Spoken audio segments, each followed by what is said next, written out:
Since the Big Bang happened about 14 billion years ago, cosmic scientists have embarked on a never-ending journey to find a second home for humanity. So far, nothing concrete has been found, but you wouldn't blame them though. There are about 2 trillion galaxies loitering around the universe. The job at hand is a pretty difficult one. Nonetheless, astronomers strongly believe that a second Earth is somewhere out there, waiting to be discovered. Join us in today's video as we journey through the infinite world of the universe and discuss the possibility of finding life on other planets. The conviction of discovering another habitable planet is shared by even the most senior space officials at NASA. Just last year, the head of NASA, Bill Nelson, made some interesting claims about extraterrestrial life while speaking to Larry Sabato, a professor of politics at University of Virginia.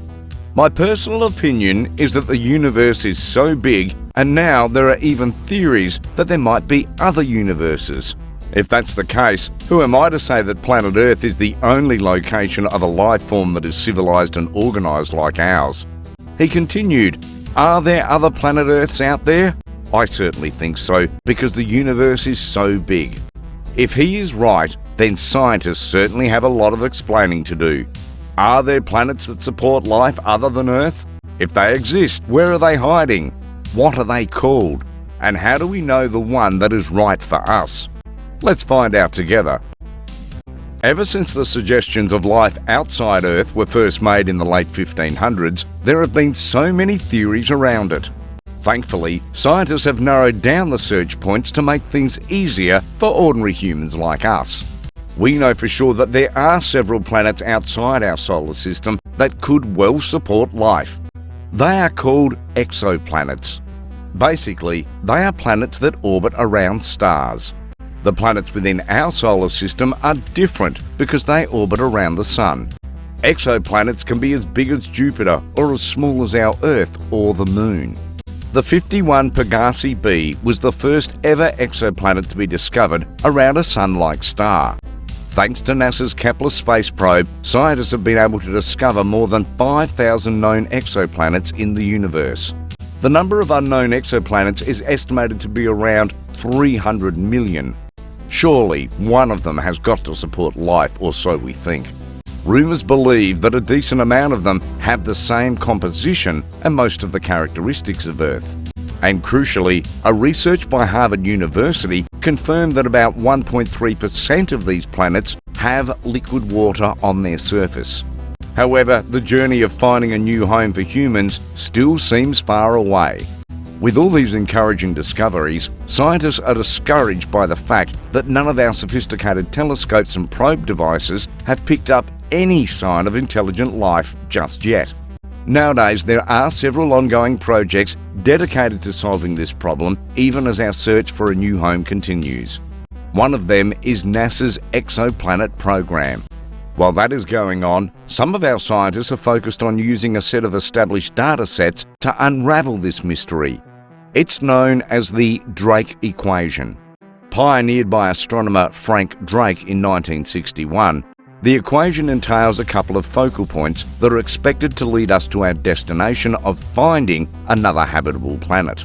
First, the rate of star formation in the galaxy and the number of stars that have planets needs to be considered.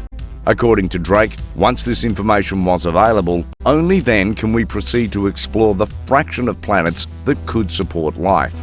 At first, most of the key elements of this process were blank and submerged in mystery, but nowadays scientists have been able to shed light on a few of them.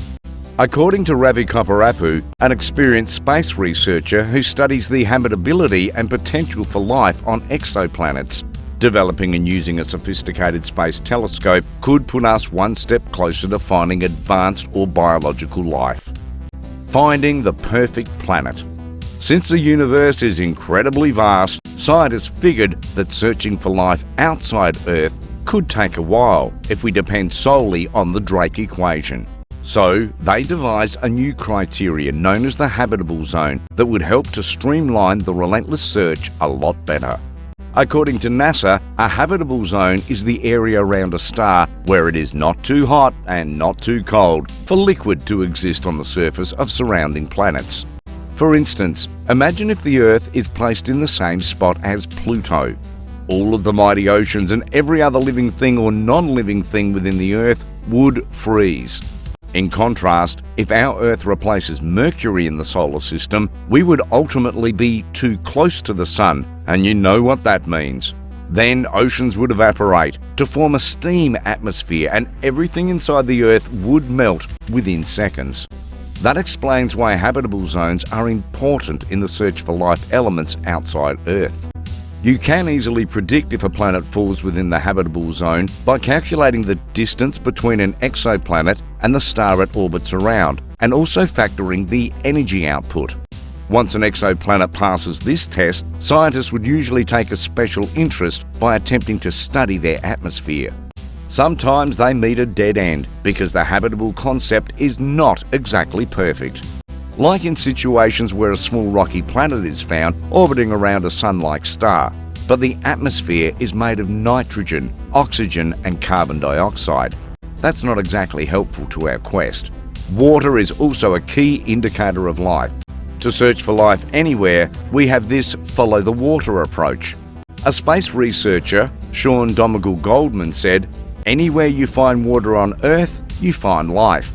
Whether it's life on Mars, ocean worlds or exoplanets, water is the first signpost we're looking for." The habitable zone technique is undoubtedly a good initiative to discover life on other planets, but like the Drake equation, it's time-consuming and complicated. We'll need more advanced technology to take full advantage of it. So scientists are inventing new methods of finding life forms outside Earth, including direct imaging, transit technique and gravitational lensing.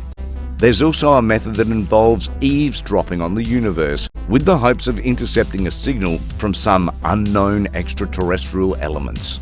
With the help of these different methods, scientists have been able to fish out 24 potentially habitable exoplanets around a G-dwarf star, which shares a lot of similarities with our Sun and also the K-stars. So far, the closest one we've found is called the Proxima Centauri, even though it is 4.2 light-years away. You could argue that it's not all that close. Scientists had high hopes for this exoplanet, particularly because it orbits in the habitable zone. However, in 2019, it was struck by a gigantic stellar flare, about 100 times greater than those emitted by the Sun. This ultimately wiped out all forms of life on the planet.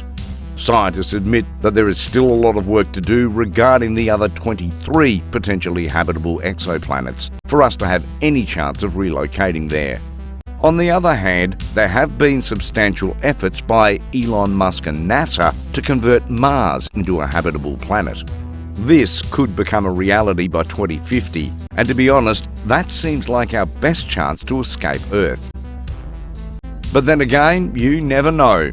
Scientists are hot on the chase that could well find a habitable planet before Musk completes his mission to Mars. Whatever the case is, one thing is certain. Astronomers will one day find life outside Earth. And when that time comes, we'll all be in for a treat.